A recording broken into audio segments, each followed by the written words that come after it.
Hi friends, welcome back to Roja cooking channel. ಇವತ್ತಿನ video ಬಂದುಬಿಟ್ಟು idli night ಮಿಕ್ಕೋಗಿರುತ್ತಲ್ಲ, ನೈಟೇ ಅಲ್ಲ ಬೆಳಗ್ಗೆ ಮಾಡಿದ್ರು ಕೂಡ ಮಿಕ್ಕೋಗಿರುತ್ತಲ್ಲ ಆವಾಗ ಇಡ್ಲಿ ಯಾರು ವೇಸ್ಟ್ ಮಾಡಬೇಡಿ.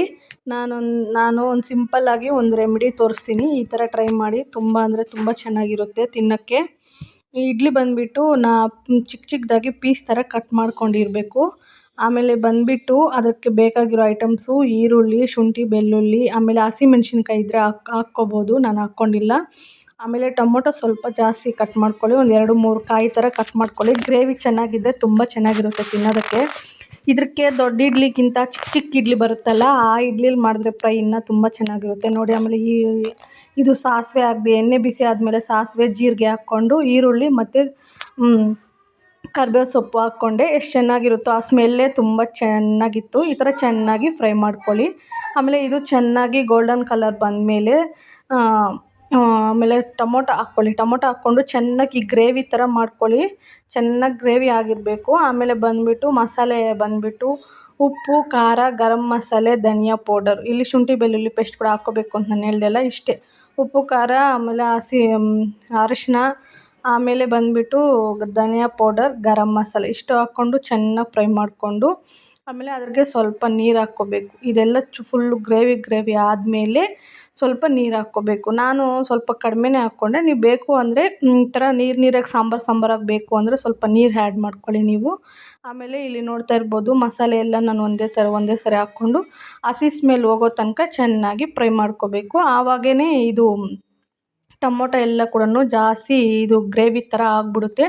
ಟೊಮೊಟೊ ಥರ ಇರಬಾರ್ದು. ಚೆನ್ನಾಗಿ ಗ್ರೇವಿ ಥರ ಮಾಡಿಕೊಂಡು ಆಮೇಲೆ ಸ್ವಲ್ಪ ಕೊತ್ತಂಬರಿ ಸೊಪ್ಪಿದ್ರು ಕೂಡ ಹಾಕ್ಕೋಬೋದು. ಕೊತ್ತಂಬರಿ ಸೊಪ್ಪು ಲಾಸ್ಟಲ್ಲಿ ಹಾಕ್ಕೊಂಡೆ ನಾನು.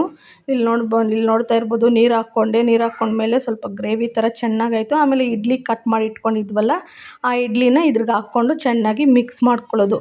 ಅಬ್ಬಬ್ಬಾ ಏನು ಚೆನ್ನಾಗಿತ್ತು ಗೊತ್ತಾ ತಿನ್ನೋದಕ್ಕೆ. ನಾನು ಫಸ್ಟ್ ಟೈಮ್ ಟ್ರೈ ಮಾಡಿದ್ದು, ಆದರೆ ಮಾತ್ರ ತುಂಬ ಚೆನ್ನಾಗಿತ್ತು. ಇನ್ನು ಇಡ್ಲಿ ಜಾಸ್ತಿ ಇದ್ದಿದ್ರೆ ಚೆನ್ನಾಗಿರ್ತಾಯಿತ್ತು ಅನ್ನಿಸ್ತು. ಈ ಥರ ನೀವು ಟ್ರೈ ಮಾಡಿ, ಬಿಸಾಕಬೇಡಿ, ತುಂಬ ಚೆನ್ನಾಗಿರುತ್ತೆ. ಊಟನ ಯಾವತ್ತೂ ಬಿಸಾಕಬಾರ್ದು. ಊಟ ಇಲ್ದಿರೋ ಜನ ಎಷ್ಟೋ ಜನ ಇರ್ತಾರೆ. ಇಲ್ಲಿ ನೋಡ್ತಾ ಇರ್ಬೋದು ನೋಡಿ, ಎಷ್ಟು ಚೆನ್ನಾಗಿ ಗ್ರೇವಿ ಥರ ಆಯಿತು. ಆಮೇಲೆ ಇಡ್ಲಿನ ಹಾಕ್ಬಿಟ್ಟು ಚೆನ್ನಾಗಿ ಮಿಕ್ಸ್ ಮಾಡಿದೆ ನೋಡಿ, ತುಂಬ ಚೆನ್ನಾಗಿತ್ತು. ಆಮೇಲೆ ನಾನು ನನ್ನ ಮಗ ಇಬ್ಬರು ತಿಂದ್ವಿ. ಅವನು ಕೂಡ ತುಂಬ ಇಷ್ಟ ಆಯಿತು. ತುಂಬ ಚೆನ್ನಾಗಿದೆ ಅಂತಲೇ ತಿಂದ ಅವನು, ನಾನು ತಿಂದೆ. ನೋಡ್ತಾ ಇರ್ಬೋದು. ನಿಮ್ಗೇನಾದರೂ ವಿಡಿಯೋ ಇಷ್ಟ ಆಗಿದ್ರೆ ಲೈಕ್ ಮಾಡಿ, ಶೇರ್ ಮಾಡಿ, ಸಬ್ಸ್ಕ್ರೈಬ್ ಮಾಡಿ. ಇನ್ನೂ ಹೊಸ್ದಾಗಿ ಯಾರೆಲ್ಲ ನೋಡ್ತಾ ಇದ್ದೀರೋ ನಮ್ಮ ಚಾನಲ್ನ ಸಬ್ಸ್ಕ್ರೈಬ್ ಮಾಡ್ಕೊಂಡು ಸಪೋರ್ಟ್ ಮಾಡಿ. ಫುಲ್ಲು ವಿಡಿಯೋ ನೋಡಿ ಫ್ರೆಂಡ್ಸ್, ಲೆಂತಿ, ನೀವು ಸ್ಕಿಪ್ ಮಾಡಬೇಡಿ ದಯವಿಟ್ಟು ಯಾರೇ ಆಗಲಿ. ಸಬ್ಸ್ಕ್ರೈಬರ್ ಆದರೆ ಆಗ್ತಾಯಿದ್ದಾರೆ, ಫುಲ್ಲು ವಿಡಿಯೋನ ಯಾರೂ ನೋಡ್ತಾ ಇಲ್ಲ. ದಯವಿಟ್ಟು ಇದೇ ಥರ ನೋಡಿ ನನಗೆ ಸಪೋರ್ಟ್ ಮಾಡಿ, ತುಂಬ ಹೆಲ್ಪ್ ಮಾಡ್ತಾಯಿದ್ದೀರ. ಆಮೇಲೆ ನೋಡ್ತಾ ಇರ್ಬೋದು, ಈ ಥರ ಮಾಡಿದೆ ನೋಡಿ. ಲಾಸ್ಟಲ್ಲಿ ಕೊತ್ತಂಬರಿ ಸೊಪ್ಪು ಹಾಕ್ಕೊಂಡೆ. ಆಮೇಲೆ ಕೊತ್ತಂಬರಿ ಸೊಪ್ಪು ಹಾಕ್ಕೊಂಡು ಲಾಸ್ಟಲ್ಲಿ ಫುಲ್ ಮಿಕ್ಸ್ ಮಾಡಿಕೊಂಡು ತಗೊಂಡು ಬಂದು ಕುತ್ಕೊಂಡು ತಿಂತಾಯಿದ್ದೆ. ತುಂಬ ಚೆನ್ನಾಗಿತ್ತು. ಇನ್ನೂ ಸ್ವಲ್ಪ ನೀರು ಹಾಕಿದರೆ ಚೆನ್ನಾಗಿರ್ತಾಯಿತ್ತು ಅನ್ನಿಸ್ತು. ಬಟ್ ಬೇಡ, ನನಗೆ ಈ ಥರನೇ ಚೆನ್ನಾಗಿತ್ತು. ಸ್ವಲ್ಪ ಅಷ್ಟು ನೀರು ಇಲ್ದಿರ, ಇದು ಇಲ್ದಿರ. ಚಿಕ್ಕ ಇಡ್ಲಿಯಲ್ಲಿ ಆದರೆ ಸ್ಮಾಲ್ ಇಡ್ಲಿ ಬರುತ್ತಲ್ಲ, ಅದರಲ್ಲಿ ಇನ್ನೂ ಚೆನ್ನಾಗಿರುತ್ತೆ ನೋಡಿ. ಇಲ್ಲಿ ನೋಡ್ತಾ ಇರ್ಬೋದು.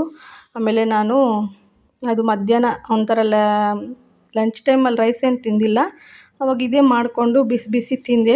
ಏನು ಸೂಪರಾಗಿತ್ತು ಗೊತ್ತಾ.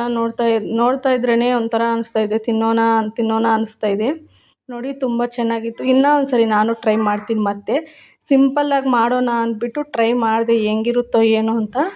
ಆದರೆ ತುಂಬ ಚೆನ್ನಾಗಿತ್ತು. ಇನ್ಮೇಲೆ ಇಡ್ಲಿ ಮಾಡಿದ್ರೆ ಇದೇ ಥರ ಮಾಡಬೇಕು ಅಂತ ನಾನು ಡಿಸೈಡ್ ಆದೆ. ನೀವು ಕೂಡ ಹಂಗೆ ಟ್ರೈ ಮಾಡಿ. ಯಾರೂ ವೇಸ್ಟ್ ಅಂತೂ ಮಾಡೋಕ್ಕೆ ಹೋಗಬೇಡಿ. Bye friends.